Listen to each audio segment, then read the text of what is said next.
Саламатсыздарбы, кымбаттуу Кара Балта шаарынын Багыт адабий бирикмесинин активдүү мүчөлөрү, акын жазуучулар. Бүгүн сиздер менен онлайн режим аркылуу жолугушуп, кеңири баарлашууга мүмкүнчүлүк алып жатканыбызга кубанычтабыз. Учурда китепкана кызматкерлеринин милдети китеп таркатуу менен чектелбестен окурмандарды китеп окууга үндөп, аларга маданий маанай тартуулоо башкы максатыбыздын бири. Китеп окурмандары конференция, диспут, аңгемелер, поэзия кечелерин өткөрүп келебиз. Ага белгилүү акын жазуучулардан тышкары чыгармачыл жаштардын катышуусу дагы адатка айланып калды.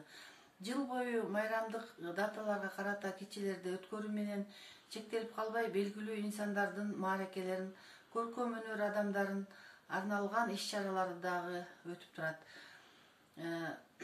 Мисалга алсак, жолугушуу кечелерине Кыдырбек Чодронов, акын Жусуп Турузбековдун небереси Зура Сооронбаеванын, коомдук мамлекеттик ишмер Турдакун Усубалиевге арналган иш-чаралар айтсак болот.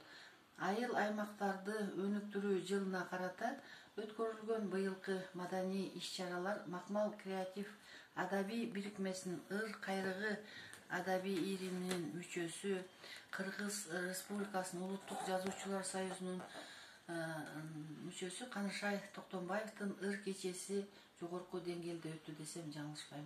Сиздердин чыгармачылыгыңыздар менен социалдык тармактар Тил жана маданият газетасынан таанышкам. Аксакал акыныбыз Ашымалы Сыдыковдун Ак калпак аттуу ырын элибизге кеңири таралган. Ошондой эле жаш акын Изати Белекованын Махабат ырлары өзүнүн көркөм окулушу менен айырмаланат.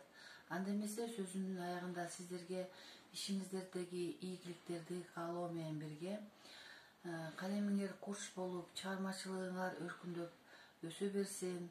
Ыр кезеги сиздерде, урматтуу Кара Балта шаарынын акындары.